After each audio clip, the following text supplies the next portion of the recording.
Next week, instead of the Night of the Red Hunter, you'll be able to see Dizzy Heights, so make sure you're watching at 4:35.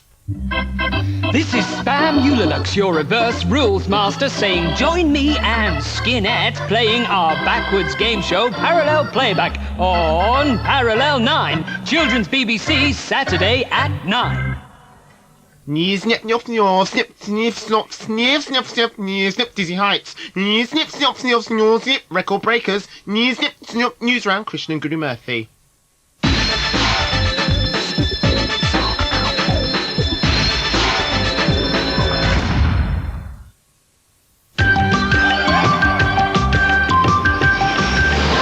Crisis in Somalia. Appeals for help as hundreds die of starvation every day.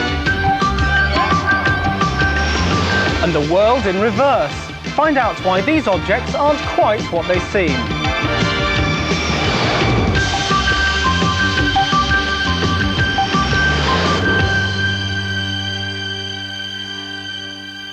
Hello, and first tonight to the African country of Somalia, where a terrible famine is killing hundreds of people every day.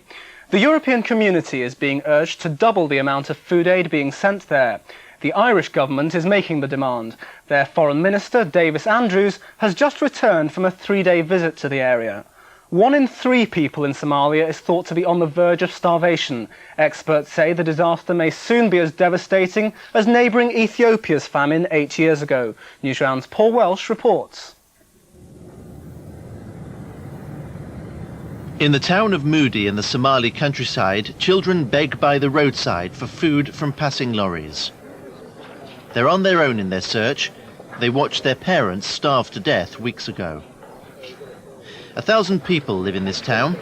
They have almost no food and they catch small birds to eat. None of the food aid which has been sent to their country has got this far.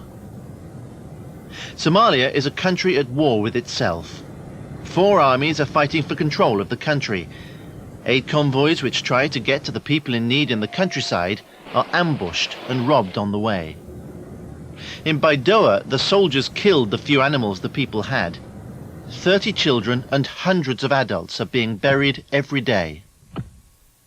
1 in 3 of the 7 million people of Somalia are thought to be on the verge of starvation. The United Nations agreed last night to send 500 peacekeeping troops from around the world to protect aid on its way to where it's needed. And the charity Save the Children have launched an appeal to send more food to the millions of people waiting for help. The amount of food being sent by the European community should be doubled, according to the Irish government's Foreign Minister David Andrews, who arrived back from Somalia this morning. What is needed is 50,000 tonnes of food per month. That's what's required. And that's what's required urgently. And I say now with the new position of the United Nations coming in, I think that the food will get to their its intended locations, the starving people of Somalia. But I saw hope in areas of hopelessness. And that hope was brought about, as I said, by the distribution of the food that is available in these particular camps and in these particular feeding kitchens. Somalia's children have found themselves at the centre of a creeping disaster the world didn't notice building up, because attention had been drawn away to the suffering in what was Yugoslavia. With today's fresh appeals for more food and United Nations troops to protect it, there is a sign of hope. But for the children here, time is precious. The convoy carrying 300 women and children from war-torn Bosnia is making slow but safe progress to safety. The refugees fled their homes to escape fighting in the region. The convoy left the Bosnian capital Sarajevo yesterday lunchtime, heading for the port of Split in neighbouring Croatia. With limited space on the coaches, many of the children have had to leave their families behind. The road out of Sarajevo is dangerously exposed to attack. The convoy also has to pass through several army checkpoints. By nightfall, it had travelled just 15 miles away from Sarajevo. Agreements have been made with the different warring sides to leave the convoy in peace. United Nations forces have been escorting it, and it's hoped it'll arrive in Split later tonight. Rescuers in Australia have been trying to free a 10-metre-long whale which became tangled in fishing nets. The southern right whale swam into trouble off the west coast of Australia during its annual migration. It was swimming from Antarctica to its breeding grounds in the north. For Newsround, Stuart Maisner reports. Southern right whales are a protected species. It's thought there are only about 1,500 left in the world.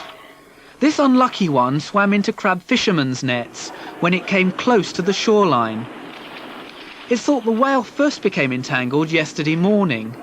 Divers immediately set out to try to help, while conservationists tried to cut the nets away from the tail fin. Whales and dolphins die in large numbers every year after getting caught up in fishing nets. Conservation groups have campaigned for years for fishermen to take more care, avoiding fishing in areas where whales might be swimming. Rescuers made several attempts to free the whale, but it wouldn't let them close enough for long enough. Then last night there was a setback. The whale dived underwater and rescuers lost track of it completely.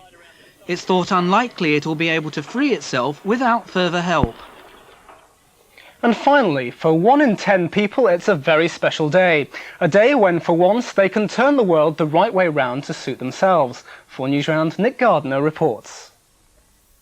What's the connection between the famous scientist Albert Einstein, Sarah Green from Going Live, George Bush, the American president, and our very own Juliette Morris? Well, they're all southpaws, or if you prefer it, left-handers. Today is International Left-Handers Day. Its aim, to prove to lefties that you don't have to live in a right-handed world. On show in London's Covent Garden, gadgets to help all lefties in the home, at work or in school, including left-handed scissors, rulers and even potato peelers. Nobody knows why some of us are left-handed and others right, but according to Lauren Milson, who helps run the Left-Handers Club, it can cause difficulties from an early age. One of the first problems that they encounter before they even learn to write is using scissors, because believe it or not, it's quite difficult to use a pair that are made for right-handers. What you do when you have them in your left hand is you're actually pushing the blades apart, so the paper bends in between them rather than cutting properly. So how difficult is life as a lefty? Everything seems sort of different and I'm left out. Why are you left out? Because everybody's right-handed and there are only a few people who are left-handed. Sometimes when I'm in school, my teacher tells me to sit against the wall, because when someone's sitting next to me and they're right-handed, I keep bumping elbows, so I have to move all the time. At one time, being left-handed was seen as a sign of the devil, left-handed children being forced to write with their right hand. Nowadays, the Left-Handed Club will tell you it just means you're a little bit special. And that's it from Newsround for today. See you until around the same time tomorrow. Bye-bye.